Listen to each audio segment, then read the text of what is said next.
ملوینا آئینے کی طاقتوں اور شہزادے کی بہادری کے سامنے زیادہ دیر نہ ٹک سکی۔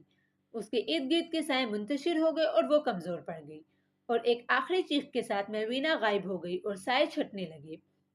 محل پر سے جادو ختم ہو گیا۔ رونن محل میں داخل ہوا اور شہزادی تک پہنچا۔ وہ خوبصورت شہزادی کو دیکھ کر حیران رہ گیا۔ اے بہادر شہزادے، کیا تم میرے لیے آئے ہو؟ مجھے پتا تھا کہ کوئی مجھے بچانے ضرور آئے گا۔ شہزادے نے ایک جھٹکے سے زنجیریں توڑ دیں اور شہزادی کو قید سے نکالا۔ جیسے ہی دونوں ایک ساتھ محل سے نکلے، سب لوگ خوشی سے جھوم اٹھے۔ سب نے مل کر شہزادی کی آزادی کا جشن منایا۔ شہزادہ رونن اور شہزادی ایک ساتھ کھڑے تھے، یہ جانتے ہوئے کہ ان کے دل ہمیشہ کے لیے مل گئے ہیں۔